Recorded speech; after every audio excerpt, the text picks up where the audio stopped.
This is episode number 6 of the Fantasy Ladder podcast. I'm your host, Steve, at Fantasy Ladder. This podcast is brought to you guys by the IDP guys from idpguys.org.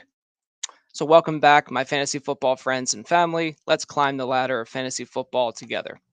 Today, we are starting an amazing series that we have for you. Going to be bringing you some of my favorites from the fantasy football community to talk about their favorite teams.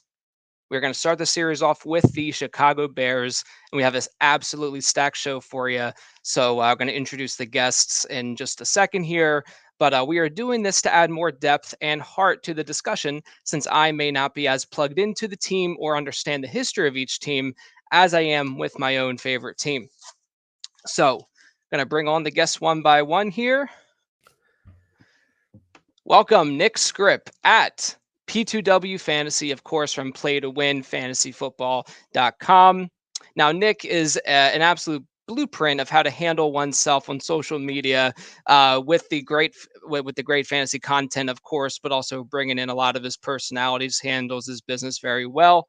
Nick, how you doing, and how long have you been a Chicago Bears fan? Well, first and foremost, I appreciate you having me on. I really don't get to guess as much, and I appreciate the work that goes into making a show work. So thank you for having me on and for the kind words. I'm 30, so I'm just going to assume that I've been a Bears fan my entire life. I tell people I was born and raised on the south side of Chicago because I was until like first grade. So the story's a little skewed there, and now I live out in the suburbs. So always been a Bears fan, big Bulls fan, White Sox fan. And I'm excited to talk some Chicago sports here today. Basically comes with the territory, right? Of course. Absolutely. Always. I love it. All right, let's bring on our next guest. We have Jake Parry at Parry_FF. We know him from JWBFF, and we are big fans of JWB Fantasy Football here at the Fantasy Ladder Podcast. He is also the host of Two Average Husbands. I know Jake as a great league mate and a fantasy football conversationalist. Jake, how you doing, and how long have you been a Bears fan? I'm doing great. Thank you, like Nick said, for having me on. I'm in the same boat as Nick. I grew up in the Chicagoland area pretty much my entire life. So going on 27 here in a few days. So I'll say 27 years a Bears fan, much to the chagrin of my dad, who is a diehard 49ers fan. So had to switch that up on him a little bit. But, thank you again for having me. Of course. Yeah, happy to have you on. All right, next guest, we have Z-Mags at Z-Mags IDP. He is a contributor at IDP Guys along with myself, so a fellow company man. Welcome on, and a self-proclaimed IDP maniac. So how you doing, Z-Mags? Hey, how you guys doing? Happy to be here and ready to talk about the Bears, and here for any good IDP content you guys need. I've to go ahead and get on that. How long I've been a Bears fan? I'm 31, so I think we're all generally been around. Been Bears fans close to the same amount of time. The whole family's Bears fans, except for my sister and her fiance. They're Patriots fans, so we have to deal with that every year. But Awesome. Well, I appreciate you having me on, and I know that struggle as an Eagles fan. My wife is a Steelers fan, so things sometimes get spicy on Sundays. But and the Eagles actually play the Steelers this year in Pittsburgh, so it'll be an extra exciting Sunday that particular day. But glad to have you on the program here. And last but not least, we have Joshua Chow at JB Cho Knows. We love Josh because he's a great guy. We love the dad jokes, and we especially love that big fantasy football brain of his. So, Josh, how you doing, and how long have you been a Bears fan? I'm doing all right, man. Thanks for having me on, and I've got a big fantasy brain, and it's good because I got a big old head, so it all works out. But I've been a Bears fan. I'm not gonna say how old I am because I feel like the old man in the room right now. But I've pretty much been a Bears fan my whole life. Same thing, except with Nick, instead of the Sox, I'm a Cubs guy. So, all things Chicago. I'm living in the East Coast now, but, always staying true to my Bears. So, yeah, pretty much my whole life. Very cool. Very cool. All right. So I wanted to start the show off just with a summary of the last season and just kind of catching us up to where we got to this point in time. So in the 2021 season, the Bears in the in the draft, they traded up for Justin Fields to nag him as the franchise quarterback hopeful. They did have a 6-11 record, finished third in division. Fields definitely flashed at times, but with a nagging injury late in the season, they did miss the playoffs. Then big transitions now are coming into this season as they fired head coach Matt Nagy and GM Ryan Pace. So, Nick, if you could, can you please tell me about the head coach and general manager switcheroo? Are you glad, relieved, shocked?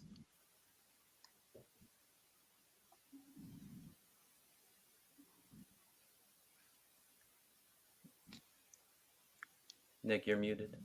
Yeah, you're muted. Can't hear you. I'm talking to myself there. That's all right.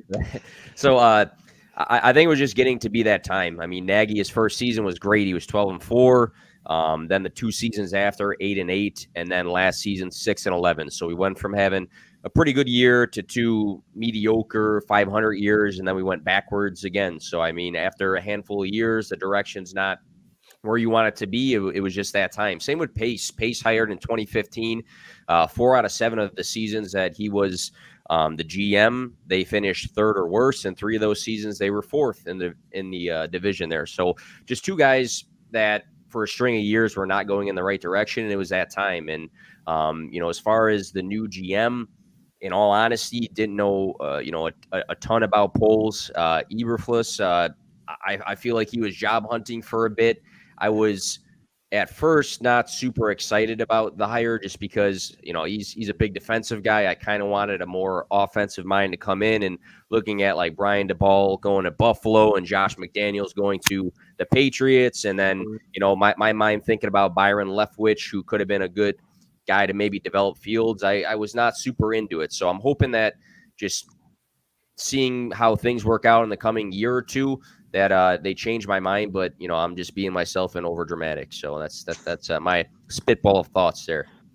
Gotcha.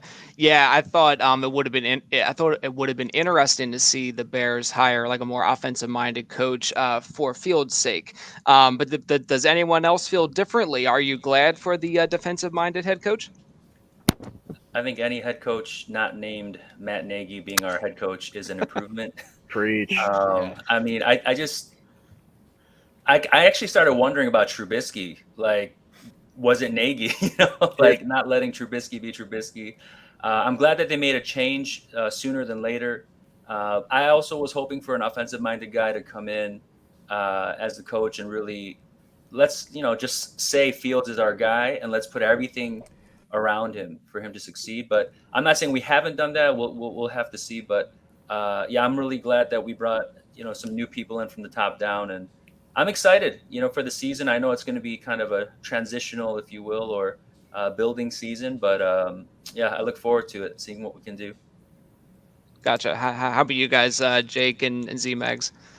Yeah, for me, I also wanted an offensive-minded head coach, as most of the Bears community did, right? We want to revitalize our offense. We've always been known as a defensive team, going back to, to the Super Bowl win, back in the 80s. It's been always, the Bears are a defensive team first. And that's why in the back of my head, I kind of always figured we would still end up with a defensive head coach. Eberflus was on the list of defensive-minded head coaches that I felt would be fine, because he does kind of just – people want to be around him. Like it's something that basically all of the teams that he's coached throughout his career have said is like, he's the guy that you want to fight for. And if you're going to have a defensive minded head coach that can pull in other talent from around the league, like he's going to have, obviously he had offensively minded coaches who want to work under him, because they know that, he's going to focus on the defense. He's going to let the offensive guys run the offense. And that's something that this Bears team, I think, desperately needs. Like we saw, them handing off play calling duties to Laser at times, and then Nagy would take it back. Like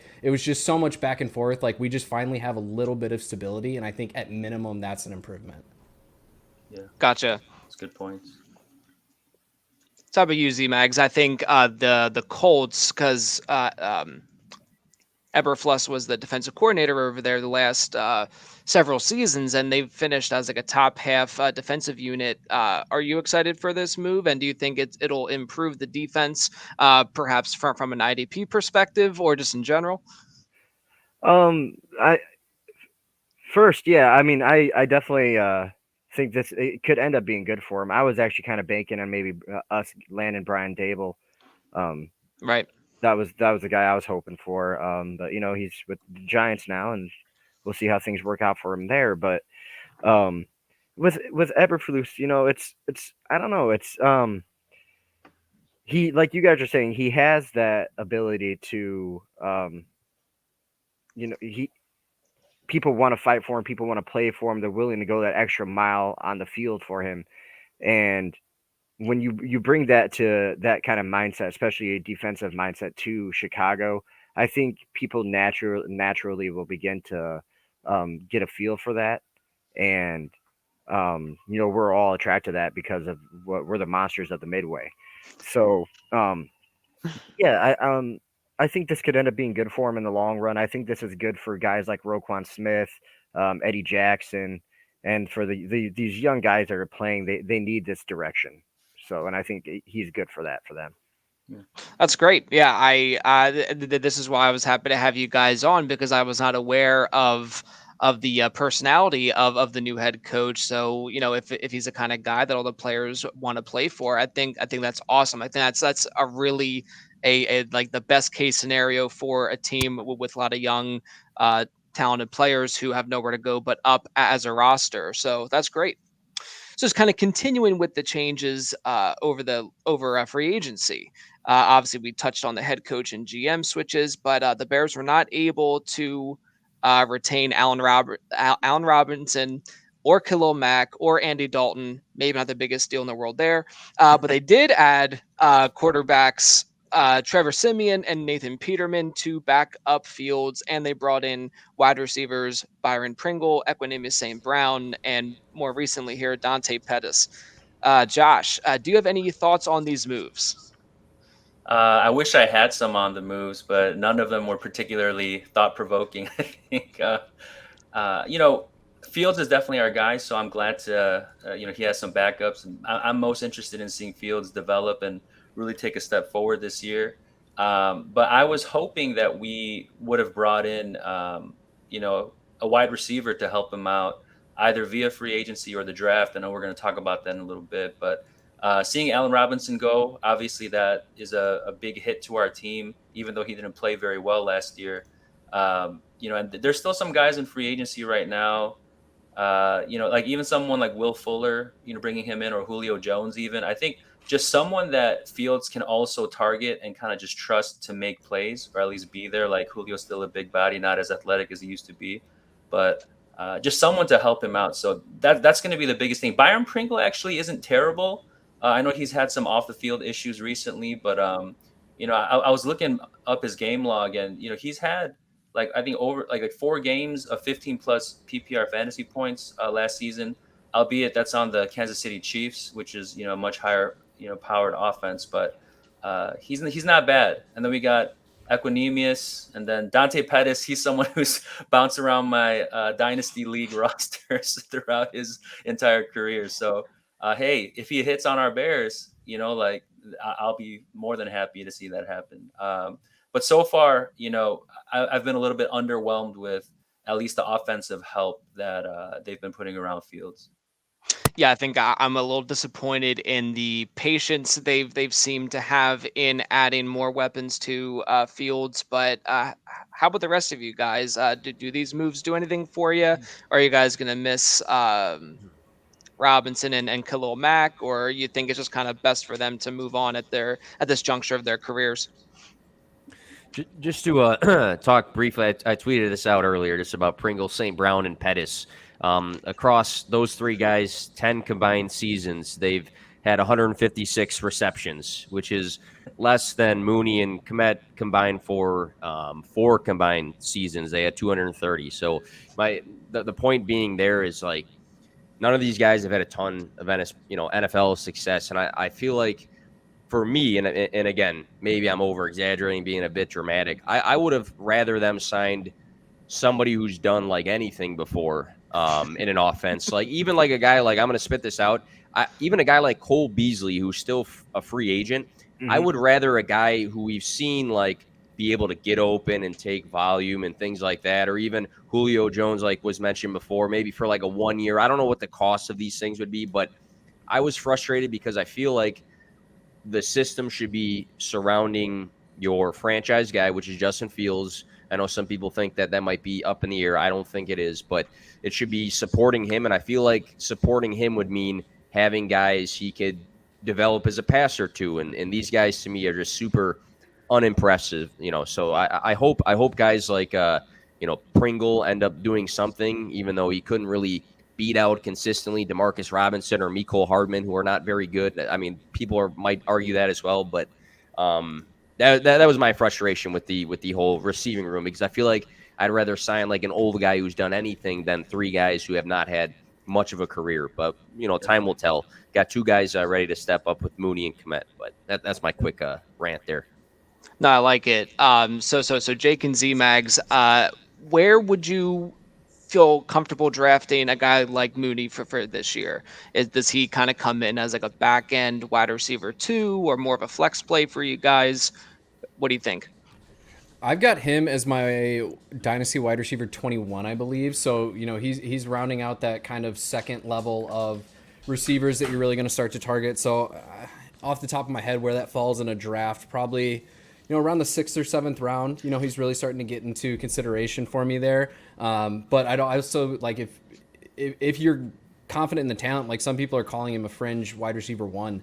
I think that's a bit of a stretch. Just the profile doesn't suggest that his ceiling is there, but he's clearly shown that there's a lot of talent in his game.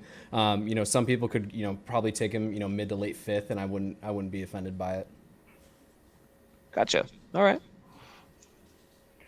Yeah, I was gonna say the same thing about Mooney. I think he's, I think he's like, I don't really do offensive ranks. That's not my specialty, but I think he's definitely like in that wide receiver 2 range. He's gonna see consistent PPR action, especially for the PPR leagues. He's gonna get targeted. You're gonna hope he's gonna catch those balls, and you're gonna hope Justin Fields is throwing them accurately to him. And I think he's going to be, the main guy for the Bears, and we'll see about how these others turn out. Just like, you guys were saying, Pringle, he was never able to do much with Kansas City. Equinemius, in Green Bay. I think he was probably more so brought in because Luke Getsy, was in Green Bay as well, and he knows the offense, so maybe that'll help Justin down the stretch. We'll see, but yeah.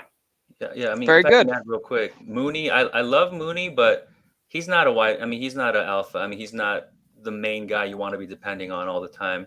Last year, he had 140 targets, 81 receptions on that for just over 1,000 yards and 4 touchdowns, and he did rush for 1 as well.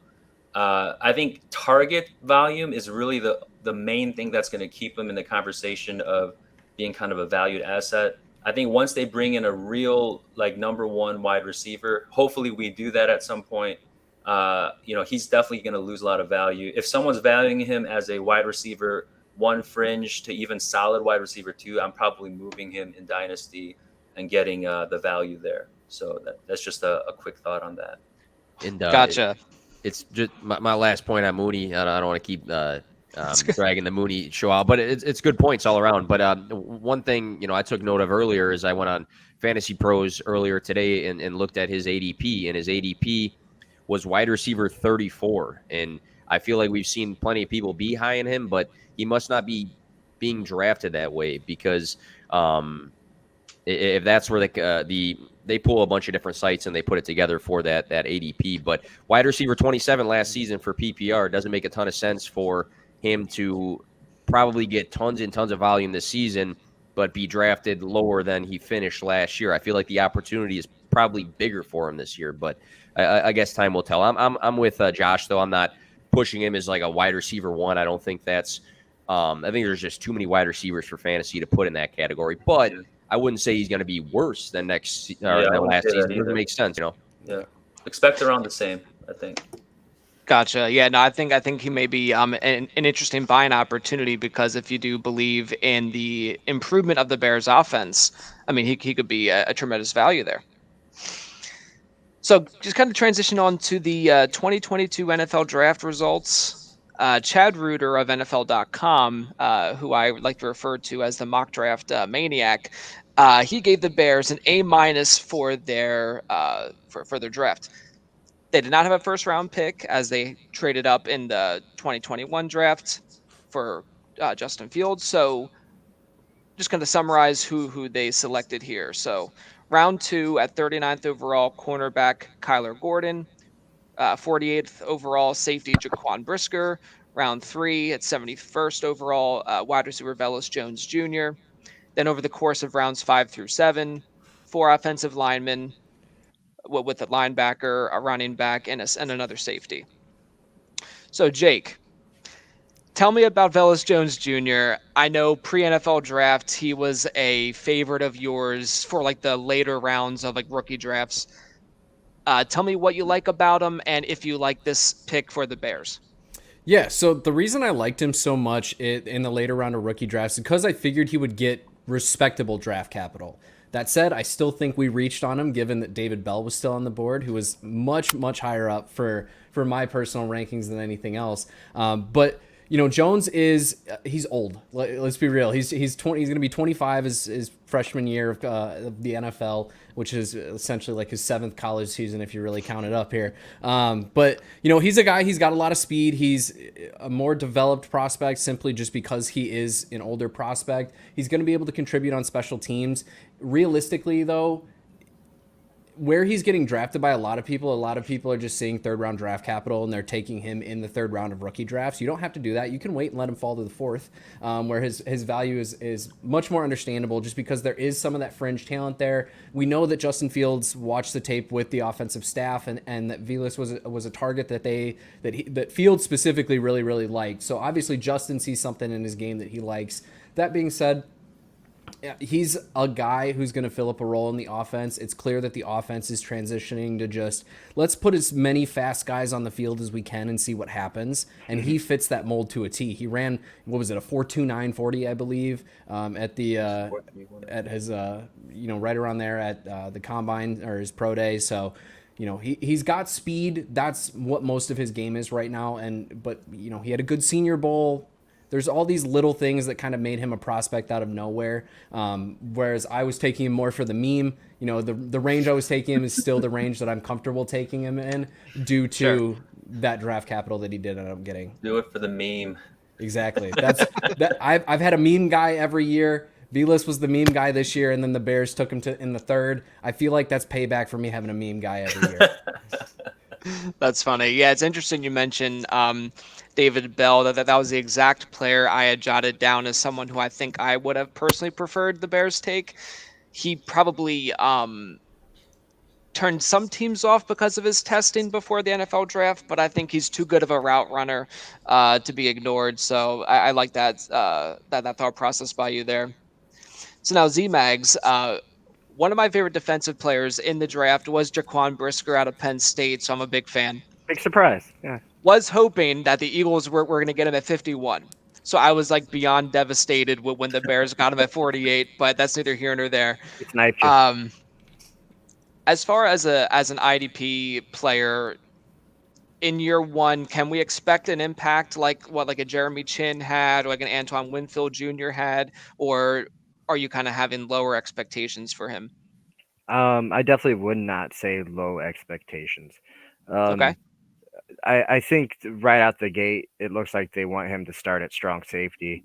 And Eddie Jackson will either he'll probably keep doing his thing. We'll see what happens though. Brisker is a playmaker, so he might end up patrolling the middle of the field, and they might let the experience that Jackson has blitz in and getting in on the quarterback and see what he does there. But I think that they're going to end up starting him at strong safety, and I think he'll immediately make an impact for IDP players. I see him going in the 3rd rounds already, around the 3rd round. 3rd, 4th round is where I've seen him go quite a bit, actually. So that's where people should start eyeing for him in their rookie IDP drafts.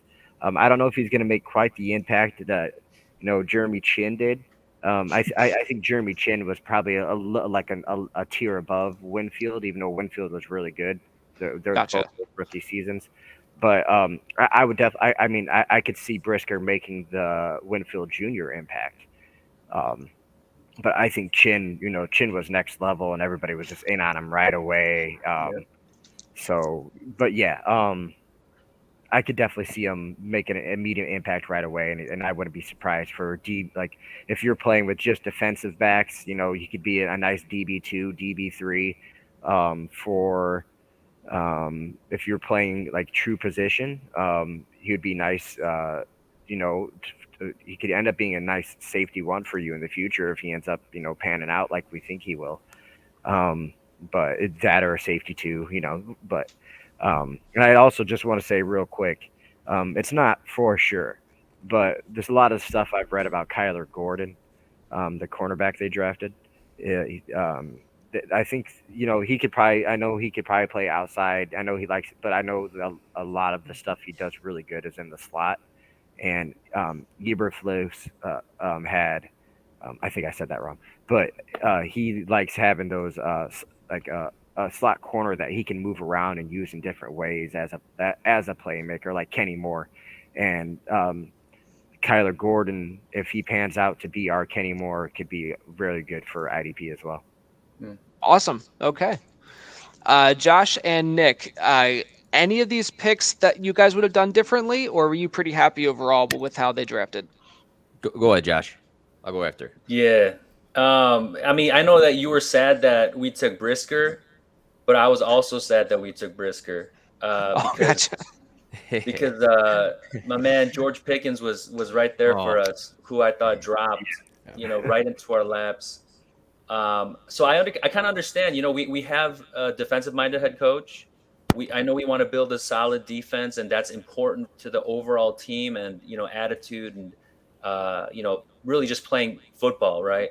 But I really thought, man, like he's right there, 48. Take him. Give off the field issues, whatever. Good coaching can coach all that stuff out and just let this young man come in and play alongside Fields and develop. So. I really did not like the Brisker pick. I mean, I'm on board now in the sense that this is the team that we have, and I want to see them succeed.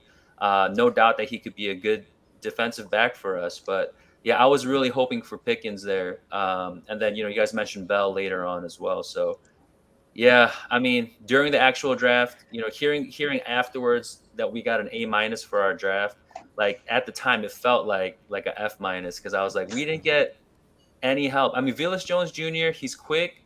I still remember back to the Devin Hester days when we tried him at wide receiver for a little bit. Yep. And that's maybe what they're going to try to do, get him involved special teams and also some plays here and there, use his speed to burn. But yeah, I was a bit unhappy, but it's okay, right? We're gonna make it through, right, guys? Bear down. Absolutely. Personally, I like the Kyler Gordon pick because I saw tons of mocks of him going in the first or right at the end of the first. I thought I saw like to the Bengals in a bunch of them, and I had a quote because I took like a ridiculous amount of notes about anybody that would go in the first round because I was on a show and I didn't use like any of them. But there was an area scout for an NFC team that said he's a ridiculous tester and athlete, and he's going to go in the first round. But I think he needs some more seasoning before he's ready to start, which is fair. But he was projected to go in the first round. So the fact that we got him in the second, I think we got somebody that dropped. Brisker, I hope I'm wrong about him, and maybe not wrong about the player, but wrong about the pick. I like Josh would have liked George Pickens because at one point years ago, George Pickens was looked at as the best wide receiver in this class, and he dealt with an injury. And people want to bring up the off-field stuff, but some of that is actually kind of hearsay. And I know he's like fought in games as like a freshman, like big deal. I mean, the guy's like 18 years old. But look at George Pickens. He had an elite breakout age, and he was putting up like very good numbers as a freshman. And he dealt with an injury, came back, and he had some nice games. I feel like George Pickens is gonna be a guy we look back at and be like we could have had this guy. And then later with the Velos Jones, I mean, I I don't want to, beat a dead horse with it, but I thought David Bell would have been a decent pick. I mean, he was very productive in college. People, knock some of his athletic abilities. I actually kind of liked, Tolbert went afterwards. I kind of liked him. I kind of liked Khalil Shakir, who went later to the Bills in the 5th round. So, I mean, I'm hoping that maybe this special teams older guy that seems to be explosive, but only really, caught I think he had a career high in college of 31 receptions or something like that. I hope he pans out and can be of use. But otherwise, I definitely would have liked George Pickens. Kyler Gordon, good pick though. Yeah. Gotcha. Very good. Yeah. I myself have gotten a lot of Velos Jones Jr. in the 4th round of rookie drafts. So I have some personal stake in his success, as you guys do. So, He has the opportunity. There's What's not that? many other, there's not many people vying for that, wide receiver position right now. He can very much win it against Equinemius and Byron Pringle and Pettis for sure. When you watch his tape, he looks so much like Tyreek Hill. It's weird. Not all of his tape, but just some of the tape you watch. It's just his stature and the way he moves. He kind of looks like Tyreek. I mean, but I'm not comparing him to Tyreek Hill at all. You're supposed to compare him to not that level. Debo. That's what you're supposed to do. He's the new Debo. Tyreek hybrid. Debo Tyreek God. hybrid. We got to Yeah. steal. But we'll see. Yeah. Gotcha. Well, Jake's early endorsement of him was enough for me initially, and then the fact that he got taken in the 3rd round and has all this opportunity, I think is very exciting. So, kind of moving on, after the draft, there is this round of undrafted free agent signings. Did any of the signings excite you guys? For example, as an Eagles fan, I was very happy that the Eagles were able to sign Carson Strong. I was actually surprised he didn't get drafted, but either way, I was happy with that one. Although I wish they would have signed Justin Ross. He was a big favorite of mine, and obviously a lot of risk there. But the Chiefs maybe have got a real diamond in the rough. How about you guys for the Bears? Any undrafted free agents excite you? And if not, that's okay too. Didn't we pick up a young running back, Ebner? He was in the draft. Oh, was I think he was taken in the 6th round, I believe. Oh, okay. Yeah, I kind of stopped watching after the first couple. We grabbed Master Teague. Yeah, out of he's already Ohio. been. He already got cut, but He already got cut. But I was excited about that. I was like, cool, hook up Justin Fields with his own running back, and then all of a There you sudden, go. 2 days later, he was gone, and I was like, all right, see you later, bud.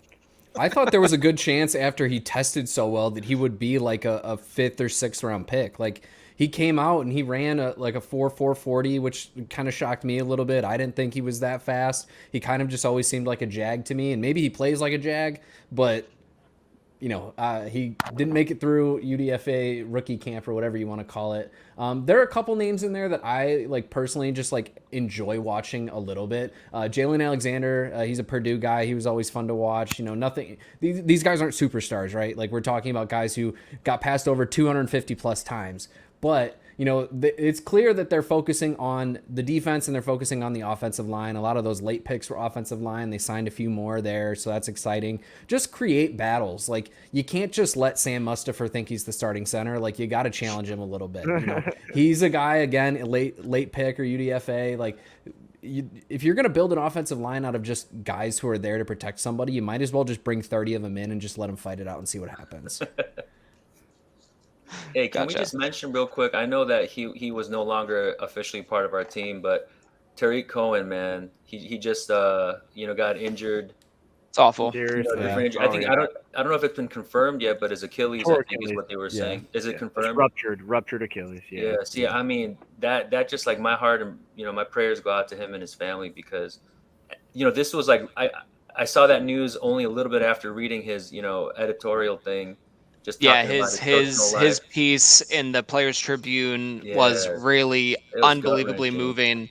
That destroyed me. And then to see this, I was like, you've got to be kidding me. Oh my gosh, I hate it. Yeah, that video was really bad. Yeah, so with that being said, I mean, I think running backs are very important to every team, obviously, but for the Bears, I think, behind Monty, who do we have right now? We have Herbert, Khalil Herbert, and he showed up whenever Monty went down. I think it'd be good to get some depth there, and that's why I was talking about Ebner, because I know he's back there too right now.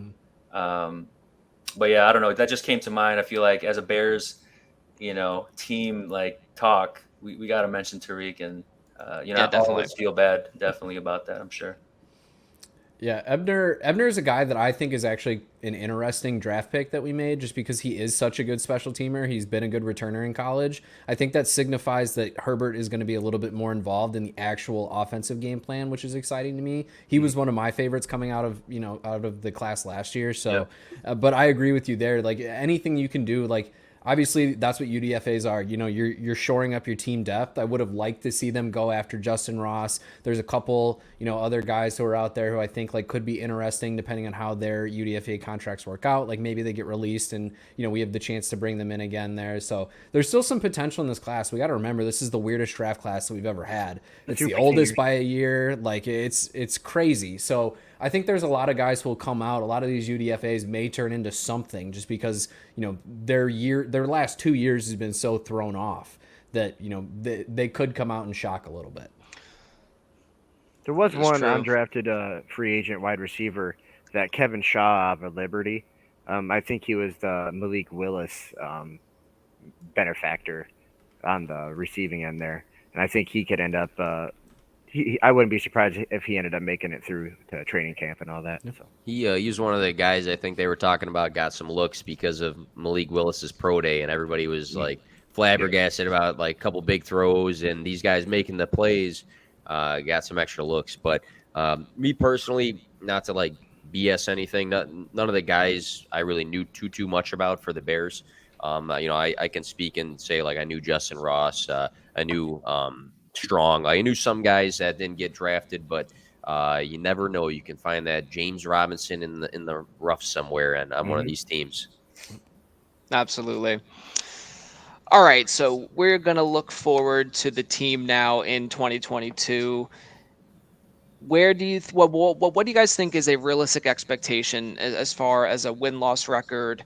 Do you think they are gonna be a placeholder there for like third in the division? Do you think they can compete for like the second wild card spot? Do you think with the players they brought in the draft and free agency, did they fulfill the roster needs? What do you guys think? I'll start. I don't. Well, after seeing the schedule release, I was a little bit more hopeful. I see, that's just, just the hopeful Bears fan in me. If Justin Fields is just say 50% better than he was last year, that's a huge improvement. And not, because we saw the flashes last season, but he didn't often play well for us. And if he takes that next step, and some of these games, luckily I think we got some questionable quarterback matchups where we might be able to take the advantage if we have a good defense. So, outlook, I hopeful in me says 8-9, but, realistically we were probably looking at the 6-7 range. But, if we could get a couple good games, the defense could help us out and we could get to that 8-9 range, and that, I think that could put us in oddly, especially with how vacant the NFC is with like real talent right now. Not saying the teams aren't good, but the AFC is loaded. So we could end up with that 7th spot in the NFC, and if we get hot at the right time, look what Cincinnati did. So that's right. Just speaking on Fields, just real quick. One thing I hope to see more of this season is you see a lot of these mobile guys in the league that the playbook is kind of drawn up for them. There's a lot of scheme plays of play actions and RPOs and guys having schemed runs and things like that. And to his defense, he had pretty much the same playbook as Andy Dalton, being like the complete opposite of a quarterback of Andy Dalton. I hope that aspect of it changes. I mean, from a fantasy perspective, in the 9 games he played with 70% or more of the snaps, 4 of them, he was a top 10 quarterback. So, I mean, I think last year we saw little flashes. You can look at each game. You can say, like, this game he had decent passing yardage. This game he had a decent completion percentage. This game he had, a high number of rushing yards. So we saw little flashes. So I'm just hoping that we see a more offense that's centralized around Justin Fields, because I know a lot of people said he was like bad and he played bad, but did they really make the offense about Justin Fields the way that like they make the offense about Jalen Hurts or these other mobile quarterbacks? I don't know. Plus, he got hit too much, so I'm hoping that maybe he needs to release the ball more. But I'm hoping that he's a bit more protected this year. From a schedule perspective, for me, there's some games that are going to be in the favor of the Bears. I still think, because not a ton has changed negatively. I mean, Khalil Mack's gone, but was he playing at like an elite level? Probably not. Was Allen Robinson playing at an elite level? Not really. I know that we can blame the quarterbacks, but still, they play the Texans, they play the Giants. You go down the list, the Falcons, the Jets look a lot better, but they play Detroit. These are all teams that I feel like are winnable games. So I know we can say like the Bears have one of the worst rosters in the league, but most of the teams back, they're adding some little patches, and they have some weaker opponents. So I'm not going to be optimistic and say that they're going to win the division or be above 500 maybe, but I think I'm not as negative as some of the people on Twitter, I guess. Yeah, if I can just add to that, I mean, I think we have to understand like Fields wasn't really supposed to even be thrown in his first year, and so he really was just thrown in, and what Nick was talking about, with a playbook that wasn't necessarily designed for him or to his strengths. And so they have this offseason, they have new staff, people who are invested in Fields doing well. And I'm on the same page in terms of, I don't think that they're out on Fields. I did think for a moment, like, are they saying he's not their guy? Like they're going to start, retooling the defense and everything more, not give him some weapons to throw to. But I think that they're in on him. Things that I've read kind of confirm that they still have confidence in him as our franchise guy. So, I think Fields is there's no way that he doesn't improve, in my opinion. I mean, if we look at last year's numbers, he had 7 touchdown passes to 10 interceptions. And then, he had 420 rush yards, though, and 2 touchdowns on the ground. I think this was in 12 total games or something like that. So, he's someone fantasy-wise I'm not really worried about, but I want to see our Bears succeed. And that's going to take a lot of work from our team to really build around him. How the offense moves, the plays that are schemed out, but also we need guys to come in and be able to make plays when he gets them the rock. So maybe Velos Jones works out to some of that. But I definitely believe we need more than, the wide receivers we have right now. Yeah, I agree with everything everybody said. I think there is some upside in the schedule. There's never a string of like 4 or 5 games that seem insurmountable, which is great. And there's stretches of, while there's, you could probably say on paper, the stretch of the Patriots, the Cowboys, the Dolphins, that's probably like the hardest 3-game stretch that we have. But prior to that, you get the Commanders, the Vikings, the Giants, all beatable teams, the Texans the week before them, a beatable team. Like, it's realistic that we could go into that hardest stretch of our season at 4-3, and that wouldn't probably shock too many people. It's a matter of, do the guys that we have work out, and do they stay healthy? I think if in a perfect storm, 10-7 is probably your ceiling on this team, maybe 11-6, but I think more realistically, we're going to be like, there's no 500 anymore, so a fringe 500 team, one game one way or another. I think that's the most realistic outcome, and the futurist in me would rather just see us go like 4-13 and just get a good draft pick.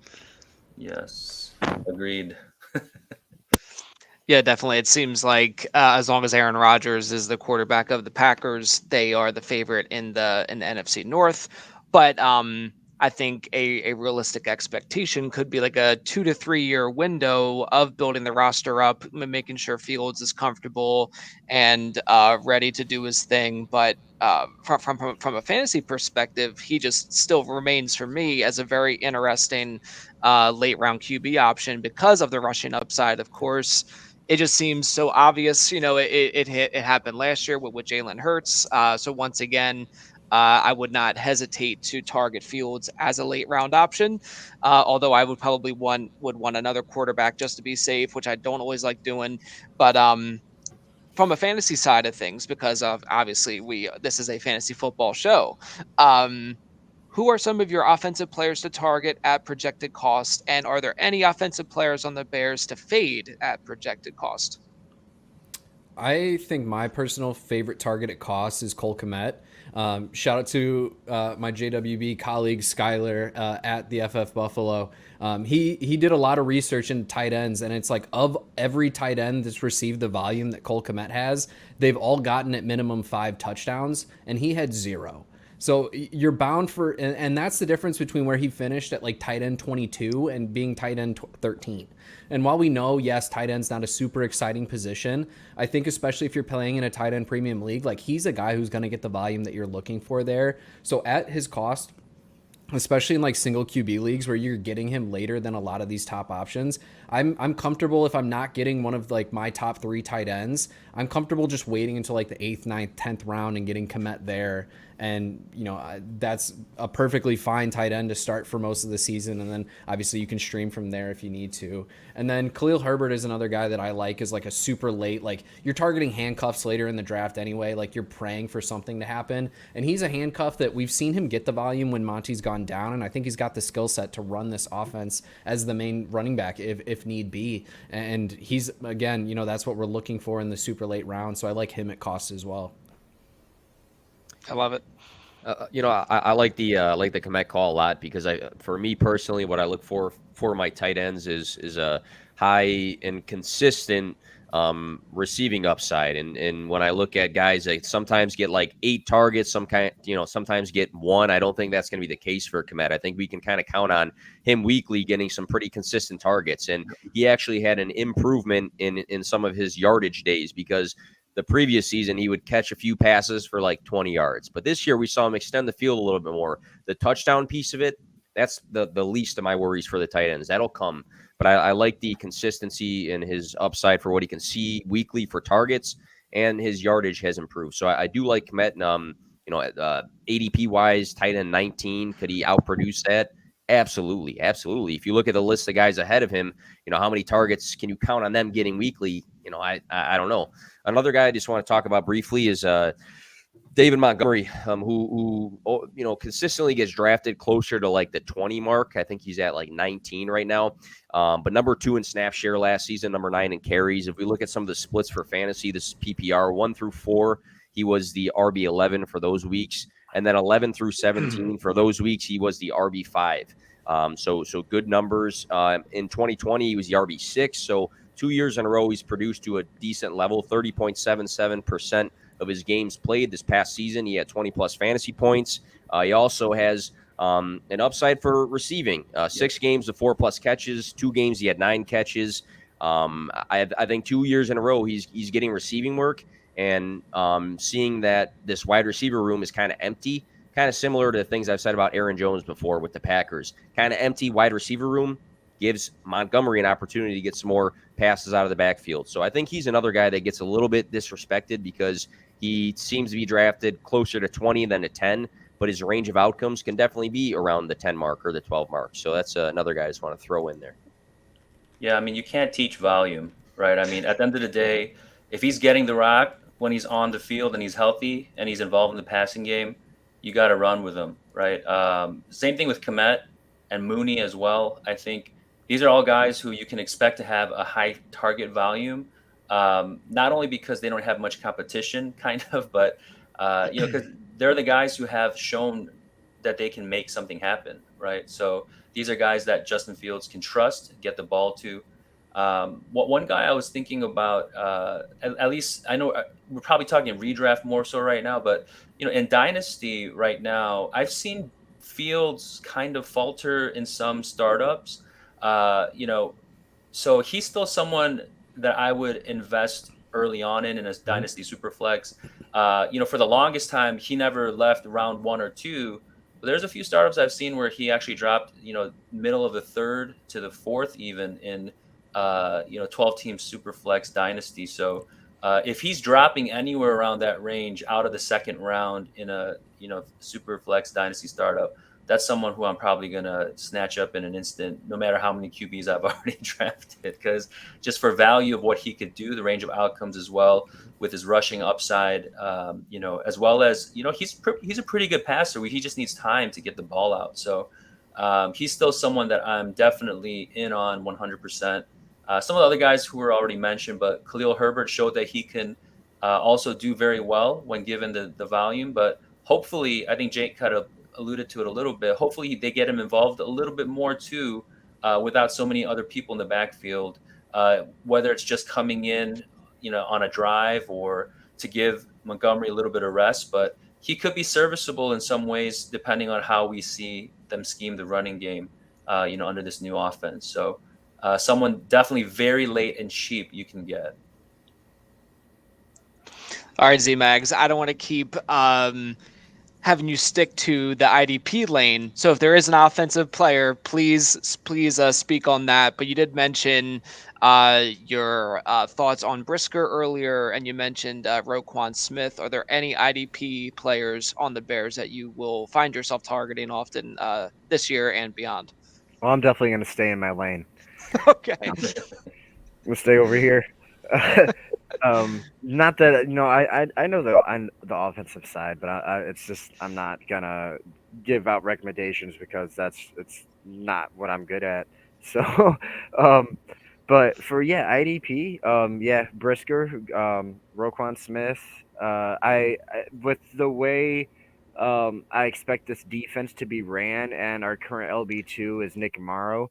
I expect him to see some meaningful snaps. So IDP managers should be looking at him as well. The Colts consistently had two very good linebackers for IDP. Last year they had Leonard and Okereke. Yeah. So I'm kind of looking at Smith and Morrow as the guys in Chicago to roster. We could see Eddie Jackson get back into it, but that's I feel like he's always gonna be like a Mika Fitzpatrick to me, and he's just that guy. He's there to make plays. In some games he might have some good tackle numbers, but I don't know if he's ever gonna be super consistent to where we can rely on him week to week. Yeah. For defensive line, I like Travis Gibson. He's going to be pretty much our main edge guy now, with Khalil Mack gone. But they also drafted Dominique Robinson, and he flashed. I believe it was the Senior Bowl. He played pretty good that weekend. So he's the rookie I'm watching. But hey, did Roquan get snubbed again last year in the Pro Bowl? Yep. Always. Most disrespected linebacker in the league. Yeah, dude. I think for the last 2 or 3 seasons, he's been like one of the best linebackers, and he's been snubbed in the Pro Bowl. Unbelievable. Yeah. That's ridiculous, man. He's our field general out there. I'm hoping this year, he'll he's a very good linebacker, but I'm hoping this year they'll finally realize it with Eberflus there. Maybe he'll bring a new monster out of him. Well, I mean, he had 163 tackles last season. I don't know how much more you can tackles for a loss. Great season. He's everywhere. Sacked, interception. Every Vikings game he shuts down Dalvin Cook. Yeah. Shuts him down. He's a beast.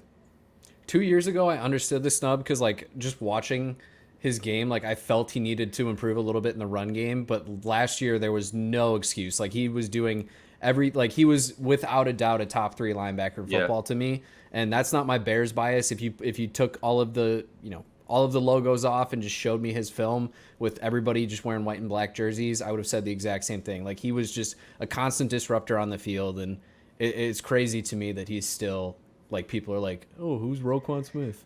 Yeah, crazy. It's weird because it's the Bears, and we're known for our linebackers. Yeah. You'd figure that he'd get more publicity.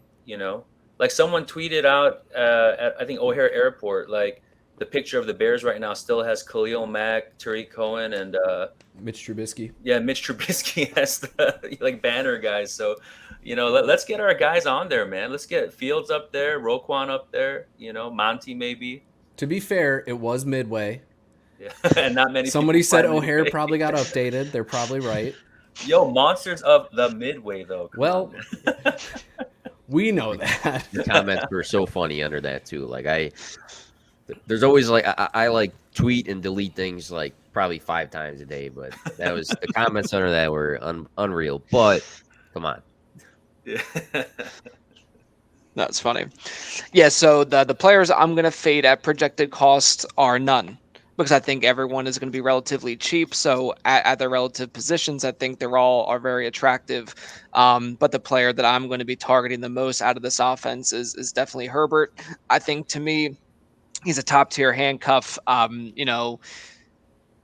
Definitely below the Tony Pollards of the world, who have their own value and usage in their own right. But as far as just pure handcuffs go, I think Herbert is definitely arguably, top three, top two to target. So I'm all about the Khalil Herbert love for sure.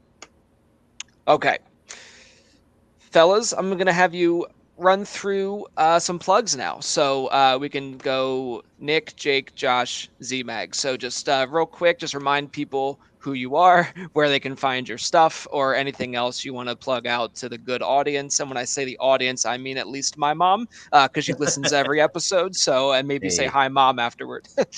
Love it. You can find me at P2W Fantasy on Twitter. I put all my content on there. I just had a show with Joe Dolan from Fantasy Points yesterday. You can catch that on iTunes if you search P2W Fantasy. I'm having Drew Davenport to talk some legal fantasy stuff on Nice. Thursday. Should be a fun show there. Also, I run the Fantasy Points TikTok. If you are on TikTok, I want to check that out. You can see me just like babbling about stuff on there, but I try to bring everything to Twitter at the end of the day. So if you go to my Twitter page, you can find everything. And Steve, thanks again for having me. Absolutely. Again, my name is Jake at Parry_FF. Parry is spelled with an A. Don't be the millionth person to spell it with an E. You can find all of my fantasy football related content on at JWB Fantasy Football. You can find that all on the website there. More content on the way, but mostly look out during the season for some sleeper articles that I will write each week. For my non-fantasy content, more of my lifestyle, just having fun content, that's at 2 Average Husbands, the number 2 AVG Husbands on all social media, and that's a podcast that you can find on all of the major podcasting platforms as well. Steve, thank you again so much for having all of us on, and hi, Mom. All right, Josh. So yeah, my name is Josh Cho. Rhymes with ho, not how. So JB Cho knows. That's where my Twitter handle is. I like to talk fantasy football most of the time. Drop some dad jokes. Just really help anyone out that's looking for some help in fantasy football. We've all been playing this game for a while. I've been playing for over 20 years and had pretty good success at it. So, Ask JBC is a hashtag that I try to use if you're looking for help, or just DM me. They're always open, not only for fantasy, but, if you just need someone to talk to even, just let me know and I'll be there to be a listening ear. So thanks so much for having me on, Steve. Really appreciate it. And thank you to the other guys on here as well. It's been a blast just talking Bears with you guys. I'm looking forward to an awesome season. So let's bear down. All right, Z-Mags, send us away. Yeah, first off, I just, I want to thank you, Steve, for having us on here. It was a really good time, awesome opportunity to get to talk with all of you guys. I don't know if I've ever, I mean, I've interacted with Nick a couple times.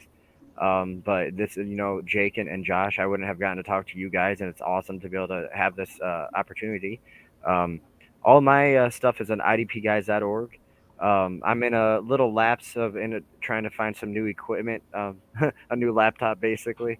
So my writing's on pause, but I'm borrowing a laptop. That's why I'm able to be here in front of you guys right now. But after that's taken care of, I have a breakout series that I work on every off season for IDP breakout candidates that I think are going into the right situations to where they're basically going to be profitable for IDP and the managers who have rostered them. But in season, I haven't exactly figured out what I'm going to be doing yet, but we'll see when we get there. I just got a job at a steel mill, so I'm going to be a stealer. Getting my butt kicked. There you go. We'll see. I'm going to make the money, but I'm going to be getting my butt kicked. We'll see what I got time for. Next time we see you, you're going to be like all jacked and like just busting out of that shirt. Yeah. I'll be looking like Nick over here. Yeah, looking like Nick Skrip. It's just the brand. It's just the brand. It's all for show. Or even Cole Kmet. We all saw that picture of him just yeah. looking absolutely yoked, right? I'm taking his creatine, so that's what I was just popping before this. It wasn't like Tylenol, it was creatine. But that's what Cole There you Kmet go. takes. There you go. I was been hanging out with DeAndre Hopkins. That's, but yeah, so I want all my audience members here to follow all these guys, and especially Z-Mag, so you can find out what he'll be doing in season. So, well, guys, I think we did it. I think this was an awesome chat with actually very optimistic fans. I wasn't exactly sure how that was going to go with a lot of these. I know being from Philadelphia, sometimes we can be very like disgruntled, as it comes to our sports team. So it seems like you guys are very level-headed and cautiously optimistic about your Bears. So just want to thank you all again for coming on. And again, please follow all these guys at their handles and look for and watch their content. All right, fellas, have a great night and go Bears. Bear down. Go Bears. Bear down. So as an extension of our discussion on the Chicago Bears' offseason and look ahead to the 2022 season, I am thrilled to have on Jemo the Icon. He is usually in the driver's seat of his own show, but today I'm excited to get to know him a little bit better beyond the bits and pieces that I enjoy him on Twitter. So Jemo, how you doing today? I'm doing great, Steve. Thank you so much for having me on, man. It's a great honor to be here with you. So thank you. Absolutely. Yeah. I'm a very big fan of just your presence on Twitter. It's a really nice break from just because I just follow a lot of fantasy football accounts, like stats. I'm just like a zombie, Then I see you come on and it literally makes me stop because the promos, I'm telling you, really, I find intriguing. They're very entertaining, often, make me want to watch the show right then and there, but it might not be for a couple of days later. That's all right. One in particular I will mention was I think you made a couple of these, but they were called Icon Fitness. Yeah, there was a long running series of that. I love that. Yeah, you kind of walked on camera in like a Run DMC like tracksuit, then you just like lit a cigarette. And that was it. I thought it was hilarious. Yeah. I loved it. Well, thank you. Yeah, so I definitely want to get to know you a little bit better in this show. But we are here to talk about your Chicago Bears.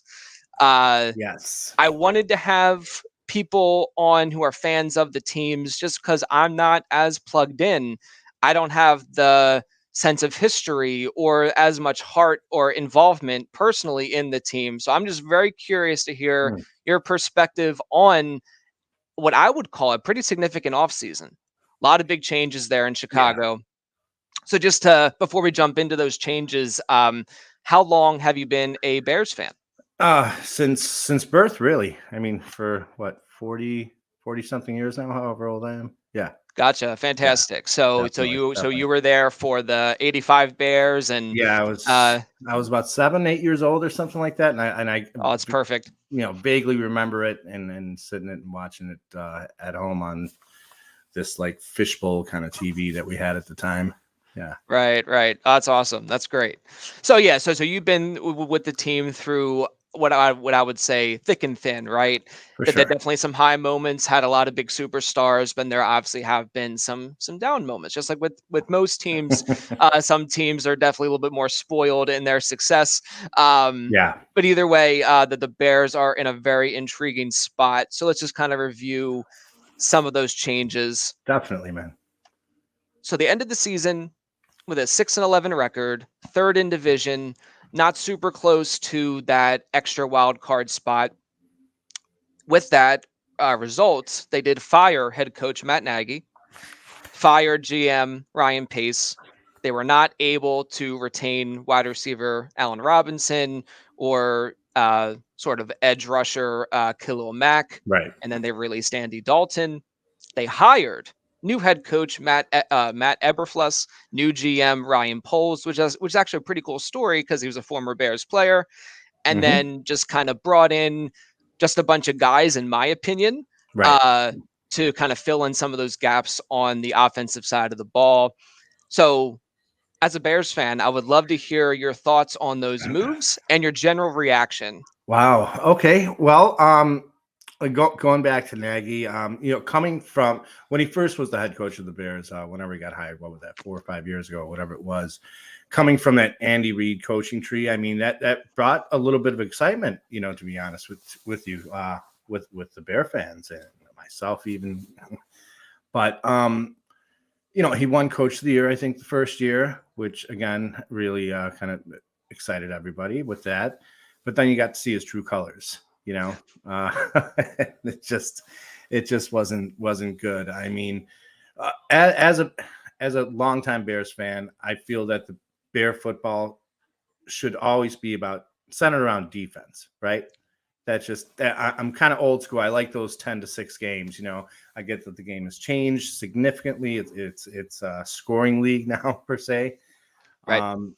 So yeah, I get it. But I mean, still to this day, I think defense wins championships. So, seeing the Bears go back kind of in a defensive minded head coach with hiring this guy here, Albert Fluis, right? Is that his name? I can't even pronounce his name. I'm not 100% sure how to pronounce it. Yeah. And I swear to God that there's got to be a ticker somewhere of all the things I mispronounce. So I apologize. Yeah. Even with your name, I want to say G, like Jeep. But a lot of gem, people do, like gemstone. So that's why I keep have to telling myself. Well, so it's just like a visual thing, like for me. But Right. yeah, I did this. I did a video. I did an episode of like rookie ranks. I don't even want to know how many names I mispronounce. Like I'm not watching like Rutgers games. You know what I mean? I don't know.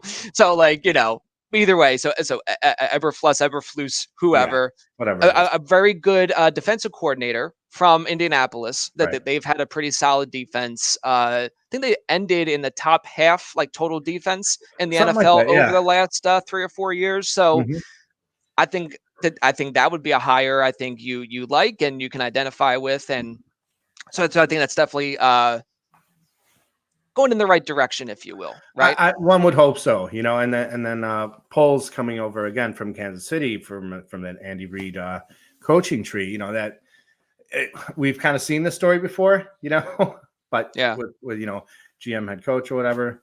But I'm optimistic. Let's see what happens. I kind of like what they've been doing this offseason, which I think we'll touch onto later with the draft and everything, free agency.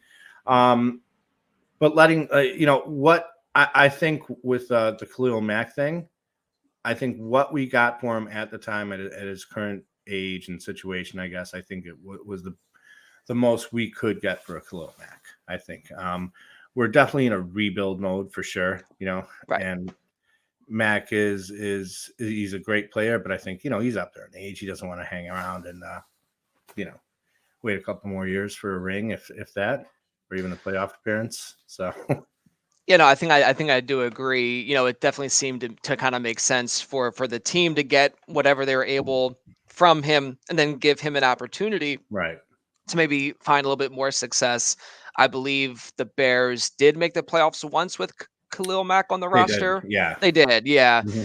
Was that the the season of like the double doink where like they missed? I see where you were going with this. Yeah. Uh-huh. No, I wasn't bringing that up as an Eagles fan. I swear to God, I just was trying to remember myself. But I think that was the last playoff game. Gotcha. Mm-hmm. Yeah. So in this case, he gets sent over to Los Angeles Chargers, and that's a pretty attractive spot right now. Mm-hmm. But you don't want to have a guy like that just kind of hanging around where it may be a couple years down the line where the playoffs might seem to be more of a realistic situation.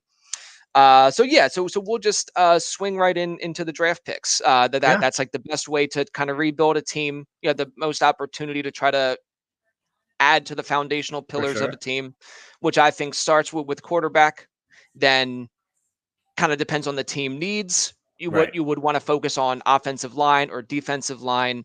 The Bears really did hit the offensive line hard in the draft. So I think that was a really wise decision. Yeah, I think they got a couple of pretty good offensive linemen, I think. Yeah, so looking at the list here, they got a tackle in the 5th round, tackle in the 6th round, a center in the 6th, a guard in the 6th, and then perhaps some like undrafted free agents as well. Yeah. So I think definitely a good way of thinking about it. You're trying to keep Justin Fields as comfortable as possible, right? Yeah. Because I mean, I am thrilled that he became a Chicago Bear. I think that was like Likewise. definitely the smart move to make at the time. I was still surprised at how Fields didn't get drafted. I just was amazed that it took him to be the fourth Right. quarterback off the board. So, the opportunity came and the Bears took it. So I think that was good on them. Are Right. you a fan of Fields? I like Fields. Again, I'm very hopeful and I have a lot of optimism for him. I'm a big fan of his college game. He did great at Ohio State. He hasn't had any protection though, so it's like we've seen maybe a little bit of a flash here and there of what his potential could be. And again, Right. very excited. I hope he is the next thing. So Yeah, no, it's good. very It excited sounds behind like that. you are just very optimistic in nature. Yeah, Sometimes fans can just become like disgruntled and like just pessimistic over the years, but that's good. I do look, appreciate I'm a that fan. energy. No matter how bad they may be, the next few years with this rebuild stage that they're in, there's a lot of potential, and I'm again just being optimistic. I don't want to be that pissed off fan and throw things at the TV as I have before. Right. Because they made a bonehead play or the double doink, as you will. So Right. Yeah, of course. Yeah. Yeah, no, I know for myself, I don't have the mental or the emotional capacity Mm, to get so worked up over every win or loss. right. So if the Eagles happen to win or whoever happens, oh, it's great. And if they lose, well, it is what it is. Yeah. It's not a big thing. I just don't have the storage in my space just with the family and work. It's just too much Mhm. other things going on that just take priority. So that's good. It seems like you are a very healthy sports fan. So that's good. It is nice. I mean, I think the kids actually help with patience of things. Mm, If you have some definitely. little ones, you definitely learn how to have a little patience, and I kind of take that with me into football. Football Absolutely. Bears. So No, I love that. I love that application. Yeah, that's great. So, just kind of running through some of the earlier draft picks. Mhm. Round 2, they take Kyler Gordon, cornerback. Round 2, 48 overall, Jaquan Brisker out of Penn State. So I'm a Love big that Brisker pick. guy. Yeah, Uh, yeah, well, I was going to say that was probably my favorite pick for them. right. I I would agree. literally, I was hoping that he would have gotten to the Eagles there because they picked at 51. Right. But he goes 48, and I just like screamed no, like Luke in Star Wars when he finds out Darth Vader's his Uh, father. So that one was a bummer, but very happy to see him get taken at that spot. Then in yeah, round 3, they took for me, I think, kind of an interesting choice in Velos Jones Jr., wide receiver out of Tennessee. Interesting, not because of what he is as an athlete. I think he's a very good athlete, very good right. player, just the kind of question marks around his age. Yeah, he's up there. I mean, he's what, 25, 26 maybe? He did just turn 25 Right. here recently, and so like it's just interesting. Like in my own like fantasy football drafts, I kind of want to re-examine like where I could have done better, in the Mhm. moment, whatever. So like looking back and just seeing, who was available, because I think definitely adding on to the defense was definitely a priority. So that was a Right. smart thing to do, especially shore up the secondary. But where they took Velos Jones Jr., there was a wide receiver that I probably would have preferred at that spot Yeah. for the Bears' sake, as a way of getting like Justin Fields like a better weapon. I would have probably preferred like David Bell, Yeah, who that's the Purdue kid, right? that's right, Right. yeah. Yeah. He did not test super well in the pre-draft like testing, but if you watch him, in his highlights or his tape, really great route runner. Right. So if the idea was to get like a pass catching weapon for Fields, that's probably the direction I would have gone. Just kind of looking at who was around there. You have any thoughts on that, or are you kind of behind Velas? I I kind of look at him maybe like if I were to compare him to somebody, maybe a Cordero Patterson, but Okay. hopefully a late Cordero Patterson versus an early rookie year, Cordero Patterson. I guess Definitely, hopefully it yeah. works out that way. You know, he's got that. He's fast. He's got all the speed in the world. This kid or this Yeah, no, gentleman. I think, Yeah. I definitely think, like the NFL offenses are becoming a little bit more creative. Right. It's not just like run, pass. You know what I mean? So to get these like unique athletes in the game plan, I think would be great. And again, like the defense always has to account for Fields' rushing ability. Right. So again, he is a very good athlete. I think it is a good spot. I just, for me, probably a little soon. Um, Although I tend to be a little bit like ageist, right? Especially as Mhm. I approach like dynasty leagues, I'm always am looking more for the young guys, but like the older and the more veteran, they can still obviously be useful. Right. Right. Like Cordero Patterson took him a few years to bloom, and then once he did, it was like, oh my gosh, it like Well, blew it out of the water. It was amazing. crazy. Oddly enough, the Bears had him, I think, for one season too. That's right. Yeah. And they did use him in that like hybrid kind of role, but just Just couldn't like not a, maximize. right. Yeah, yeah, for Right. sure. So it's Unfortunately. kind of it's a tough one to swallow to see him actually come to Right. fruition on like a different team. But yeah, so that's tough. Yeah. Definitely. So with the current state of the Bears, what are your expectations for this upcoming season? They're not high. I'll be honest. I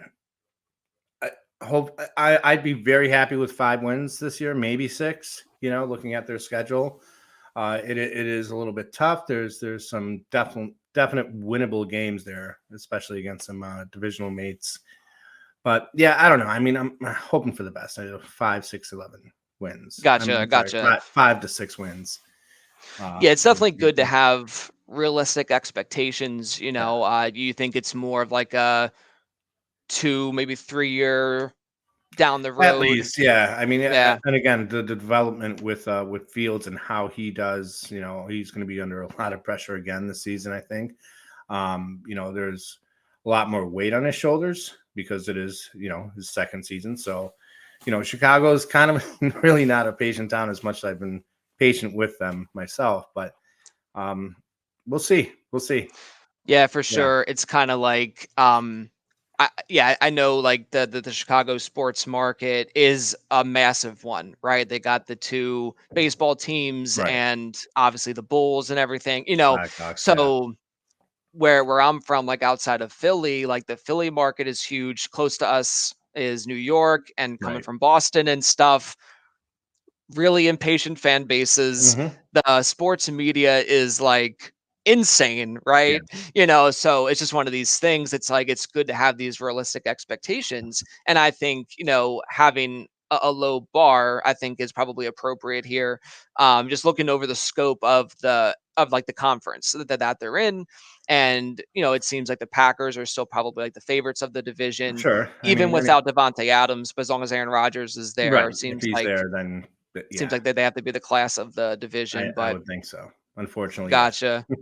Gotcha. Unfortunately, yes. Who else is in there? Minnesota. I mean, they're always kind of in there for some reason, you know. On paper, I don't think they're that great of a team, but I mean, they do have Justin Jefferson. Kirk Cousins is still there, and he's still, I guess, better than what people expect him to be. I don't know. I just don't see Yeah, it. yeah, he's pretty solid, Yeah, and the Lions are kind of an interesting team in transition too. that they are. I'm actually a big fan of them, and I think we're going to get later into that about your other favorite teams and such. But yeah, spoiler alert, it is the Detroit Lions. Gotcha, gotcha. Yeah. Yeah. Yeah, I'm very much excited to watch them on like Hard Knocks and stuff. Just a Oh very yeah, yeah, unique, it's just a really interesting team. So I'm definitely looking forward to that for yeah. sure. So obviously we know you're a big you're a big Bears fan, grew up in Chicago. So maybe we were leading on to this earlier. Yeah. Any other favorite sports teams, professional or college level? It's the Lions. Detroit or was a second home to me when I lived in Chicago. So it was, you know, back and forth to Detroit a handful Okay. of times. You know, stayed there for a year, stayed there for a few months, back and forth. So a lot of Okay. family and friends still in that area. Oh, that's there. great. So Awesome. hello to Nice. everybody in Detroit. Yeah. There you go. Yeah. Oh, that's But very cool. I'll root for the Bears anytime they play the Lions, though. anytime. No, of course. Yeah, for sure. Yeah. But if it's like a primetime game and it's Lions versus anybody else, you're going to root for the Go Lions. So, Lions. yeah, Have to go Lions. Definitely. that's awesome. Definitely. That's very cool. Yeah. Yeah. Other than that, I'm not a big fan of baseball. If I had to pick my favorite team would be the Cubs over the White Sox. Okay. Gotcha. Yep.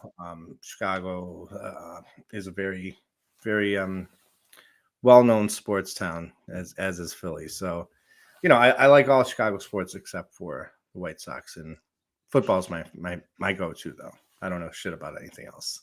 Gotcha. Yeah. Had you ever seen a game at Wrigley? Oh, so I used to live 5 houses away from Wrigley.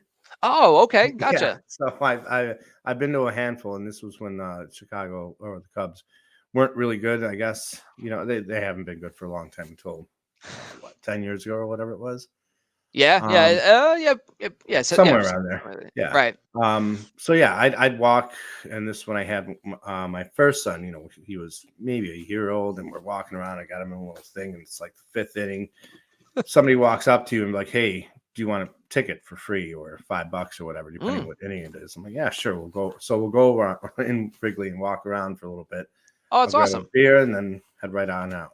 Walk. Yep. Home. That's it. Yeah, I caught a Phillies and Cubs game at Wrigley. I visited a buddy of mine who lives in Chicago now. Yeah. Long time best friend of mine and commissioner of our home league. So shout out to Marcus. But I was visiting him, and we saw a game at Wrigley. It just was one of those stadiums I wanted to kind of hit, like across like the scope of, the different classic stadiums. It's amazing. Right. There's a lot of the newer baseball stadiums, quick tangent, are just like really modern and very interesting and new looking, but Wrigley is just as old timey as they get. And I loved it. I absolutely loved being in there. Just a really unique experience on like literal bleachers, and like just you're covered. It was great. It was really a unique time. And had to get a Chicago style hot dog, of course. Of I'm course, like such you a have tourist, to, yeah. but you had to, Yeah. So it's just one of those things, but it's awesome. And of course, like the Bulls grew up as a kid just idolizing Michael Jordan, of course, it's like being in Philadelphia, everyone loved Michael Jordan, everyone loved the Bulls. It's like if you didn't like basketball, you didn't like any, it just was one of those things. Like it was such a cultural phenomenon, it was a really fun thing to kind of grow up with, but yeah, very cool. Definitely. But Wrigley now, though, it compared to what it is back then to what it is now, outside of Wrigley it's completely changed. Like there's a shopping center over there now, like almost right by Wrigley Field there. I think it's literally you can walk right into Wrigley into the shopping center or something like that. It's interesting. So like the way. Oh, really? Interesting. There's a Target right there, and they built all these big billboards that cover the bleachers from behind you, so the rooftop people can't really see inside anymore. Interesting. Yeah. The way we got there, and when I went, it was when my oldest son was like 6 months old, so we had him in like this like chest carrier thing. We took a bus. It just was like one of the longer bus rides I remember. It's just like a public transportation, just like a lot of stops, and exactly. So I don't remember much about the surrounding area. I just remember getting off the bus, and we were just at the stadium. It was like, it's here. That's cool. But it was like right in the neighborhood. It was like kind of an interesting thing. Like you said, you were 5 like houses down or whatever. So I can imagine that. Yeah, that makes sense. Gotcha. Very cool. So I first heard about you when I myself entered into the fantasy football community. I noticed as I was kind of branching out, seeing who was out there, kind of when I was like kind of first starting out. We had a lot of mutual follows and friends and things like this. How did you get involved? Are you a big fantasy player yourself, or was it just kind of like introduced through your Bears fandom? No, I'm a huge fantasy football player. Loved it. I Awesome. Still love it. Still play it. I always tell myself I'm gonna, kind of get away from a couple of leagues next year, but then they still keep adding up. So it's like what 20 something leagues now for this coming season. I don't know. Oh, 20 some. Yeah. Oh, that's awesome. Yeah. Okay. So it's Like, are they mostly dynasty, or are they just kind of like? so I just actually started getting into Dynasty about a year or two ago. I was Okay, yeah, always redraft, strictly redraft. But my buddy Jax Falcone, part of the Andropolis, has of course. Yep. caught me onto this whole Dynasty thing, and he's actually, you know, a great helping hand and showing me. So all those guys over there are great. But yeah, it is interesting. I still do prefer redraft over Dynasty, but you know, to see a different side of how fantasy football can be played. It's Right. pretty cool. Yeah, for So, sure. and that's why I'm sticking with it and, you know, letting it grow on me a little bit. But yeah, I like it. It's fun. It's fun. It's definitely how does one say this? You have to use different muscles for a dynasty Exactly. compared to redraft. Exactly. It's a whole another Right. animal. Yeah. Where it's just like it just doesn't stop. You know, it's like seeming like every week player's little value could shift a little up or down. It's Exactly. it's Exactly. really great, but it is just one of these things. It's like every bit of like football news, you're like, oh, like which league is this gonna affect, you know? But yeah, I still have a special place in my heart for redraft. Yeah. Where long running like home league, if you will, is a redraft, but like keeper league. So it's kind of like a happy medium where you can Right. kind of keep a couple players, but not too many because we want to keep like the player pool fresh. But yeah, so I'm definitely a big redraft guy, but over the last 4 or 5 years, really have been hitting dynasty hard. But that's awesome. Yeah. 20 Yeah. leagues. That is fantastic. Um, but just speaking of the community, I found it to just be a really wonderful place, really great people. Even you know things Oh, like Viridian Global. Oh yeah. I'm sorry. She just came down and just turned the or started playing this machine. Hold on a second. Oh yeah. I'm No sorry. problem. No problem. Jade. Hey, what are you doing? Don't play that. I'm doing something right now. Go upstairs. Go. Sorry. That's all right. Sweet little thing. Yeah, she's the princess, that's for sure. Oh yeah. Mhm. But yeah, so as part of the community, even places like Viridian Global, you have a line with that. Yeah. So just kind of explain how you got like how long has this been happening? Like how like what So, is how long have you been involved? so the fantasy football I've been doing for a long, long time, and then you know, once COVID started, you know, COVID sucks and everything, yes, but some good came out of it with me Absolutely. getting involved with watching more like live streams or pre-recorded streams, whatever, and getting down this avenue of fantasy football to fantasy football information and news, like watching you guys and other outlets and organizations and people and just kind of networking with them and, you know, getting advice from them. And some are really good. Some are just like, what are you thinking? This is the same thing I was thinking. And he's giving me the same advice. So some are not so good, but regardless of that, I mean, you know, connecting with everybody and making these new relationships is pretty cool. There are some asses out there, to be honest with you. I may be one of them at times, and that's okay. But for the most part, I'm okay. I'm a nice guy. Yeah. Right. But Gotcha. yeah, Viridian's great. I love those guys over there. They're a great company up north. Hello, guys. So Absolutely. yeah, check them out at ViridianGlobal.com. I think I may have been one of the first non-fantasy football personalities to be invited or join. That's great. Okay. I don't know. Yeah, Maybe Bo. I Maybe Bo was. I'm not sure. Bo's oh, gotcha. he may Yeah. have That, been. that Yeah. could be. So yeah, the one item on the collection that I especially like are the boxer briefs with the Thank you. with the word icon in a very particular place. Yeah. I might need to eye those up, you know. But yeah, a lot of good stuff on there. So I Thank you. highly Thank you. recommend people check that out. Yeah. Um, They're quite so comfortable let's. too. Oh, Very that's good to know. That's good to know.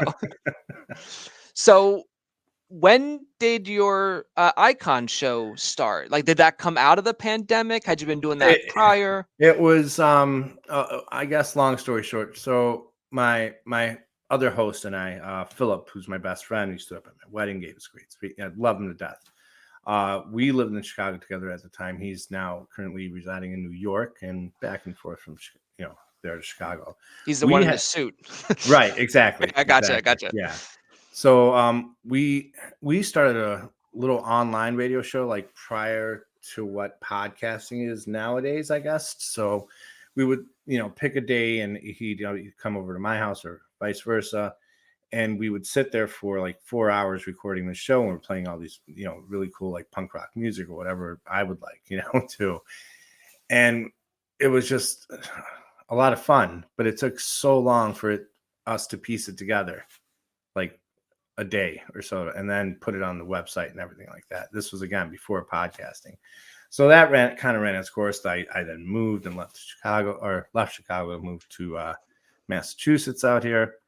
And then the pandemic thing started, and I gave Philip a call. I said, listen, I'm not doing anything. Do you want to do this show with me? And it kind of evolved from there, I guess. So, yeah, it's basically a show about, I don't know, anything and everything, if you want to call it that, maybe. Yeah, not necessarily. I just think that your show is a ton of fun. I think the couple that I checked out just hilarious. The one dude, not Philip. Can you remind me who? Ryan. I think it was like a junk food draft with Kelly on, and in this particular episode, he was loaded. It just was so great. But the show's a ton of fun. So it did come out of the pandemic then. It did. So kind of like not much going on. Was it kind of out of boredom? You just want to kind of bring back like some of those old vibes from before? Or? It was kind of a little bit of everything. I miss seeing Philip's face and stuff on a daily basis, and this way I can see him at least on a weekly basis now. And then the way we got around to like having guests is like I didn't want to bother like some old musician friends or other people that I know. I just wanted to kind of branch out and meet other people like on the fantasy football circuit, I guess. And with the connections I've made on Twitter and everything else, I just asked a bunch of people if they want to come on, and they're like, sure. I'm like, all right, we're not really talking about fantasy football though, just so you know. They're like, wait a second, what? I'm like, yeah, no, it's just we're doing like a potato chip draft or whatever. I don't know, whatever ridiculous topic we have in store.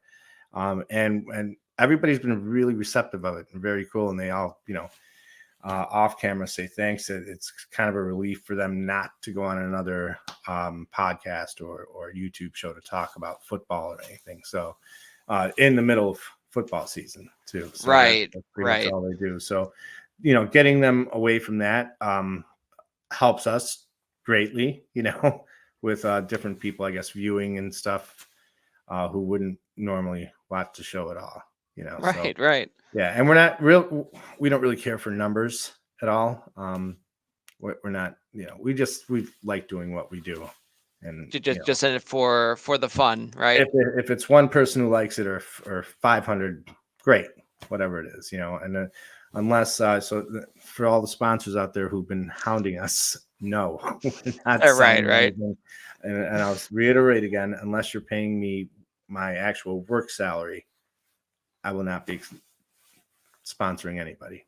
There you go. So that's it. Yeah. No, I think you bring up a good point. Like, as someone who's trying to, just kind of enjoy putting out content or giving fantasy football advice, like that's like my main thing is I just want to try to help people in the same way. If people reach out and they tag me in something, it literally like makes my week. It's like someone actually cares about what I have to say on this stuff. And it's really a very like rewarding thing, but I still have a family. I still have a full-time job. So it's like, I'm not nowhere near ready to like make that leap. And I don't see that being a thing. So I'm just going to try to enjoy it. So I think that's a really good perspective you have, but even for having people on your show in season, there is just such pressure to have to come out with answers to everything. You know what I mean? And we put it on ourselves, obviously, and because we enjoy it, we're thinking these things through and we're trying to help other people out too. But it is just nice to just like talk about, like you said, like your favorite potato chips, like, and it's just a fun way to just kind of get out of that routine and that cycle. So it's fun to not only go there as a football person, but also just take that in. Because it's like if I have like my little rotation of like football podcasts I Right. listen to, it's nice to break it apart with just something Of that's just course. goofy. Yeah. It's why there's definitely a time and place for that. So I think that's awesome. Yeah.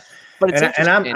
I'm not mocking any of the guys who are doing what you do. And look, if you guys are successful and you're making some money, fucking all the power to you, man. Yeah, I'd love it for you guys. Do it. Make it happen. It's great. I want to see people succeed on here, but me, I'm just let you guys have the spotlight. I'm just right. I'm nobody. I'm nobody back here. I just find that so fascinating because it seems like there was this massive wave of people joining this football or the fantasy football community because of the pandemic, and I was one of them. Yeah. So like I've been playing. I'm now playing fantasy football for 17 years. I have eclipsed half of my life over.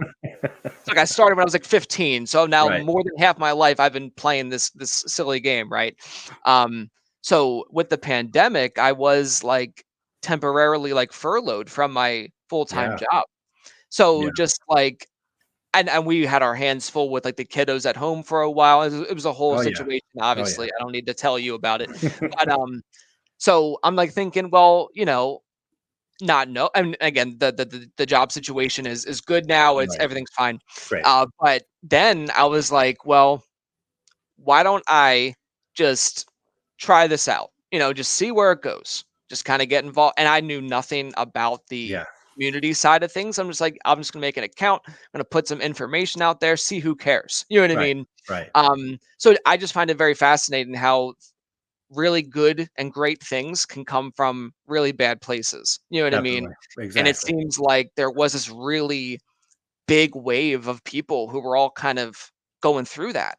And then we all sort of came together. And again, some people like really like skyrocketed and some just kind of doing their thing and it's cool. Right. But I just found that to be like just very fascinating. I've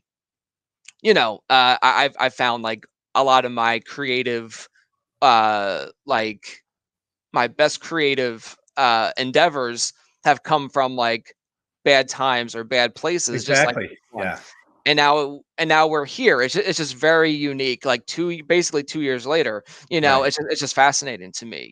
Just how that played out. No, it's very cool. And I'd say 90% of the fantasy football community is fucking super cool. Absolutely. We won't really talk about the other 10%, but did you go to the Fantasy Football Expo in Canton last year? I did not. I really want to go. It's just like with my work, like vacation days. It's just like it's like because I'm only in Pennsylvania. I'm not too far. I can do the drive easily. But it's just like a matter of like prioritizing vacation days for like doing like actual like vacations with my family. So it's this big like tug of war, and like I have both of the websites I write for will have stands at the expo. Like I'll have plenty of people to chill with. You know what I mean? So it's not that at all. It's just so I really want to get there. Definitely want to get there. Last year definitely was like sitting at home watching preseason games, just like angry I wasn't in Canton, But you were down there, I guess. I was, it was a ton of fun. I got to meet and hang out and have a lot of late night Taco Bell with some people out there. So it was a lot of fun. Great to see everybody actually in person, see their height, because we don't know how tall we really are. Detroit Beastie, Chris Robin is a tall. He's a tower. Yeah. He's a big guy. I love him to death. Hello, Beastie. Yeah. But I'd be like hurting my neck trying to like look up at him, because I'm not the tallest in the world. I'll just say that. But either way, that's awesome. So it's still a possibility, and if I get there, I'll be thrilled. But it's just still kind of waiting. If you do, let me buy you a martini. I know a great martini bar out there. Oh, excellent. Well, that might be even more motivation to go. No, there you go. I appreciate that. So you mentioned you don't care about the numbers and you don't care about all that kind of, which is great. Definitely a very humble approach to just the endeavor, just having fun. But where can people find your stuff? So I'm obviously a follower of yours on Twitter. I'm a subscriber on YouTube. Where can they check out all things Jemo the Icon? That's basically it, is Twitter, YouTube, and then and if you go to jemotheicon.com, the website is there. It's got not so much information on there. It's just enough, I guess. Pretty plain and straightforward and simple. That's it.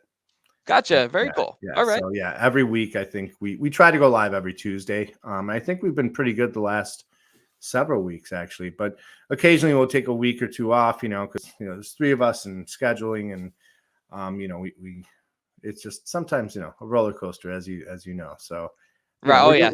We're trying to be as consistent as possible, and if there's no show, that you'll know there'll be no promo. So Gotcha. And I love those promos. I really do. I think the promos are sometimes better than the actual show itself. That's funny. Yeah.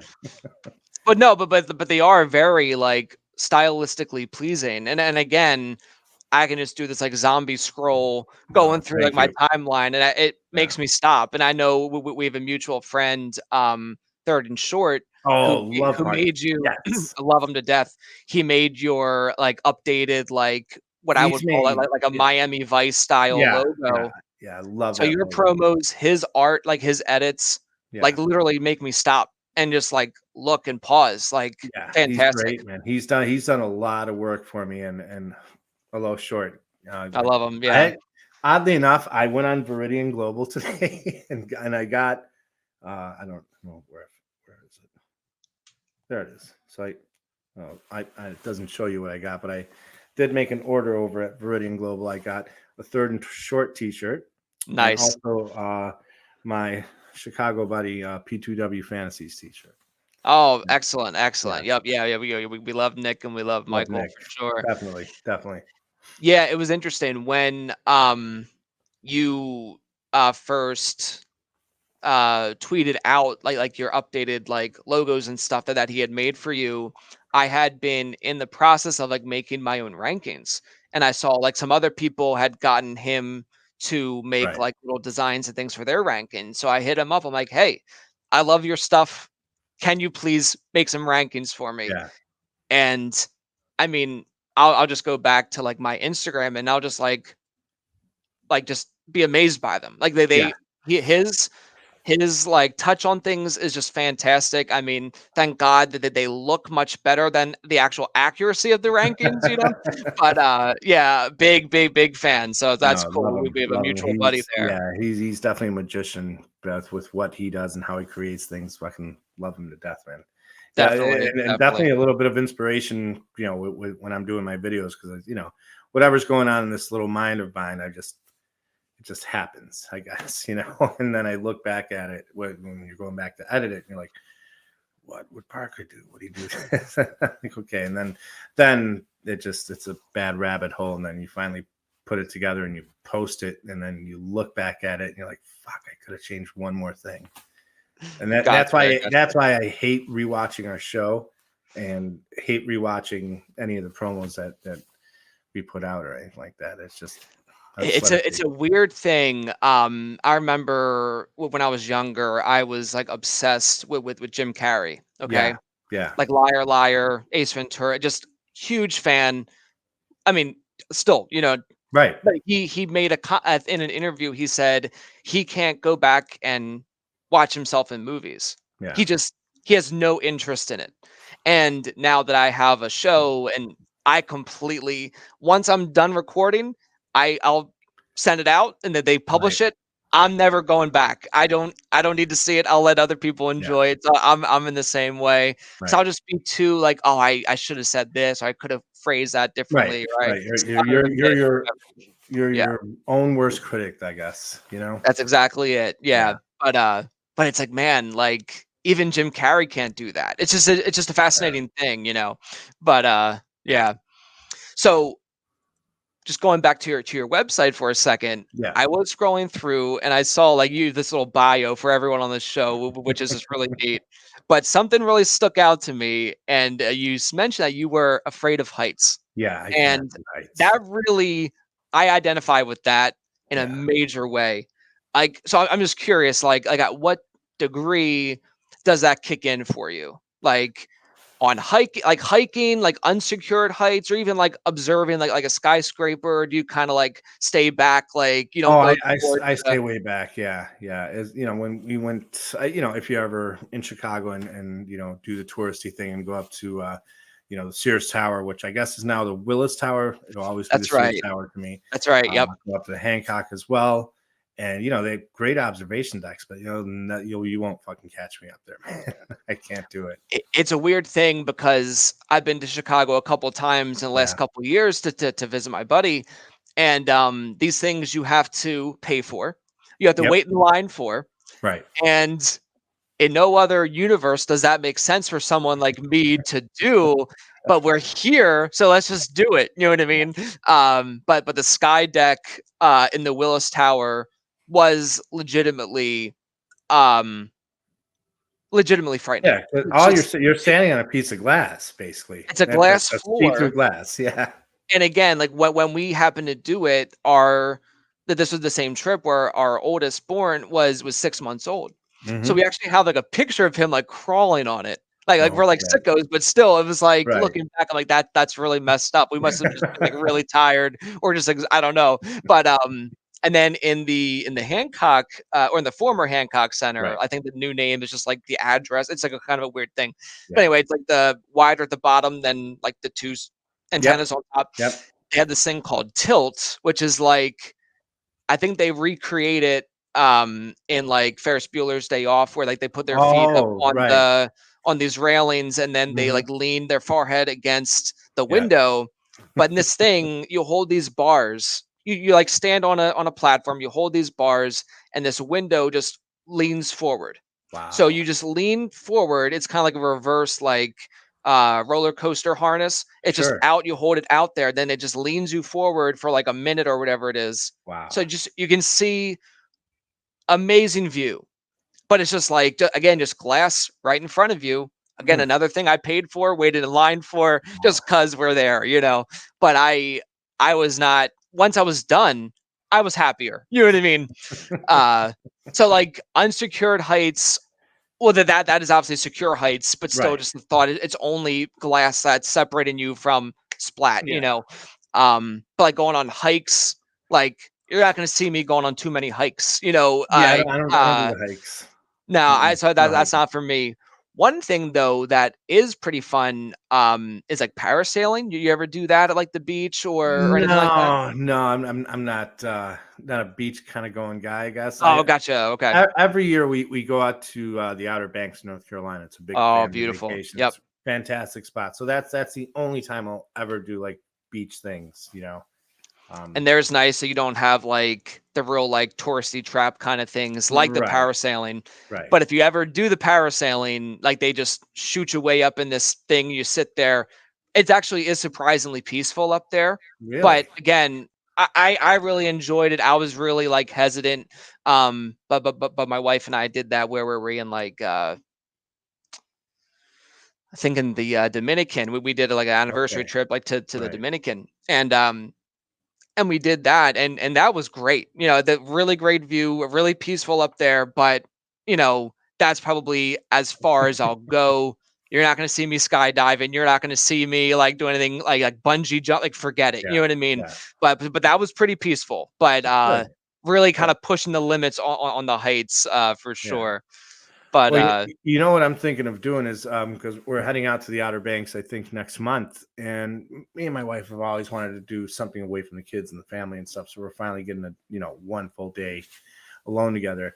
that's nice. I want to go on a hot air balloon ride for whatever reason. I Yeah. don't know. Again, the height thing is I'll probably shit my pants or something.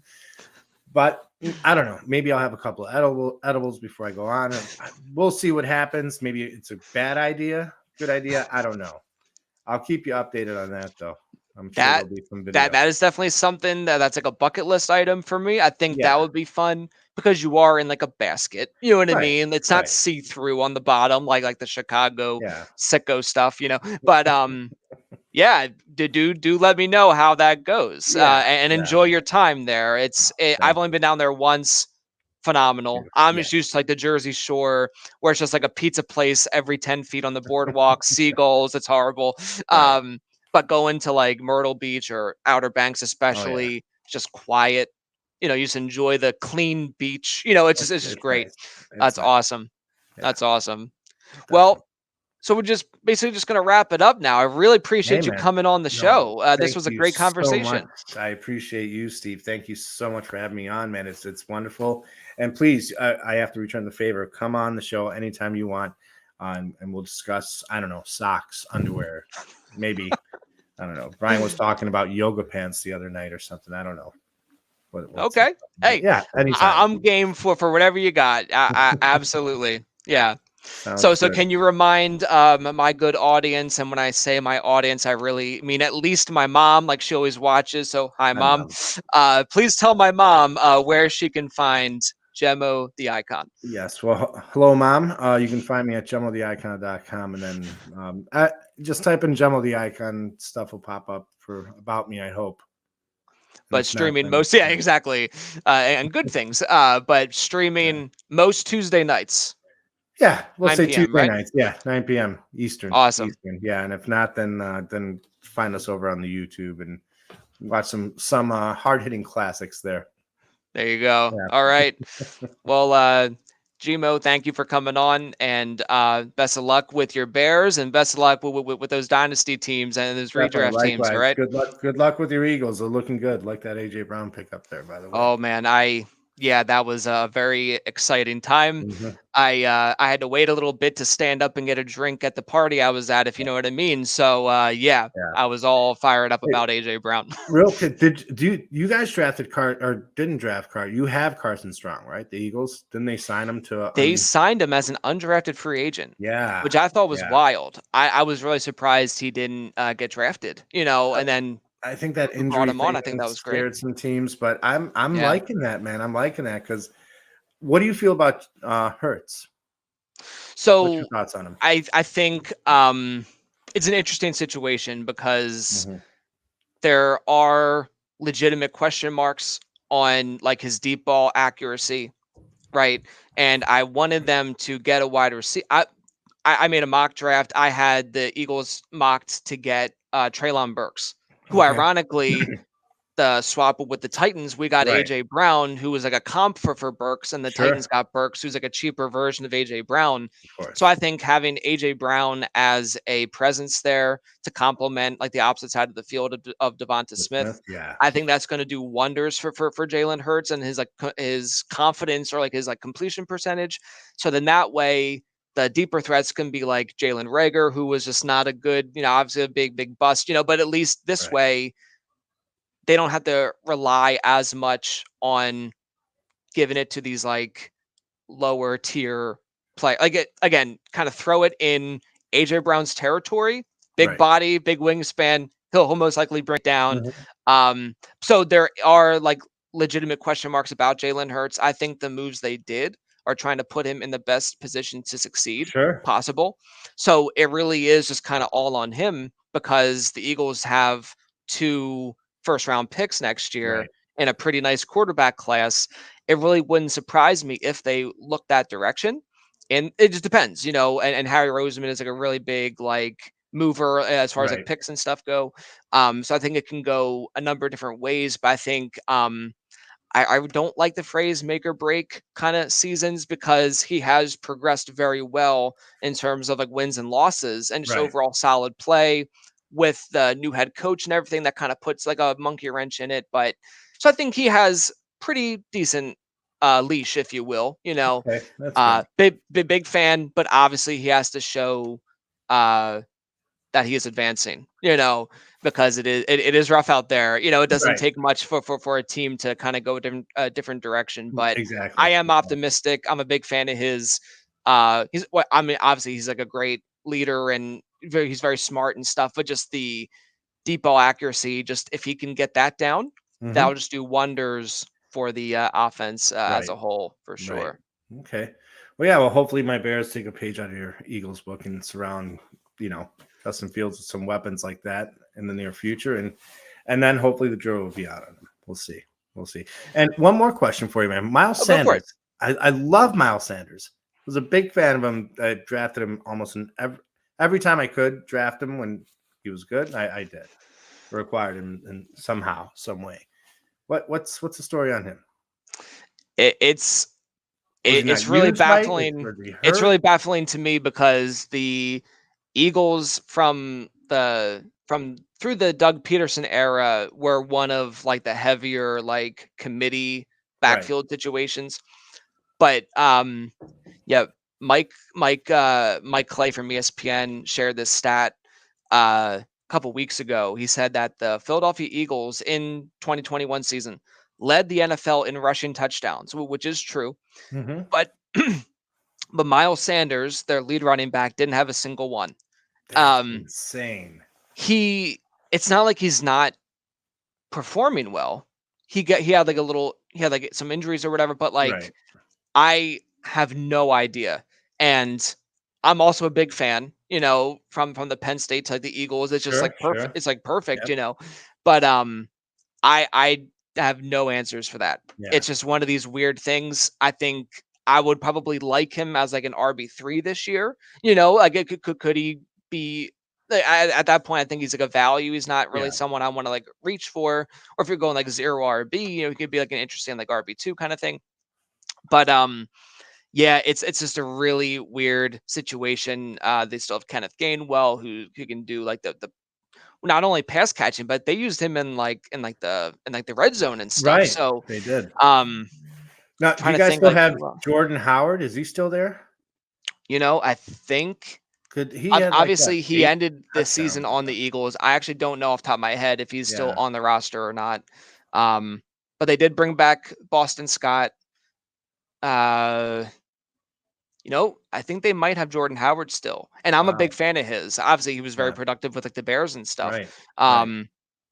He Yeah. didn't So do well it's in Miami, I think, right? Is that he went there as well? oh yeah. He was Yeah. in Miami for a minute, then he came on back to Mhm. Philly and stuff.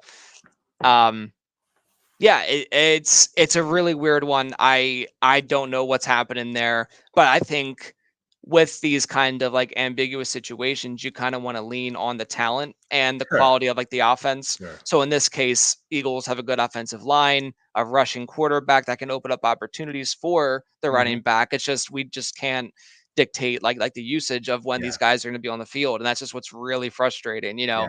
Where you Yeah. think like Sanders could be having a hot game up, and then just putting That- Gainwell to get like that 8-yard rush for like the touchdown. Right. It's like, oh no, you know what I mean? So, Yeah. really good question, and I wish I had a better answer for you, but That's all right. That's all I right. like Good. him as like an RB3 option. I think Okay. for this upcoming season. Yeah. Yeah, Yeah. Well, hopefully he'll have a great season. I'm still a big fan of him. Love him. absolutely. Yep. Alrighty. Well, thanks again for coming on. And No, thank you, Steve. Appreciate it. anytime you have a question about a player, just don't hesitate to hit me up. All right. Definitely, sir, for sure. All right. We'll see you soon. Bye, Mom. Yep. Bye, Mom.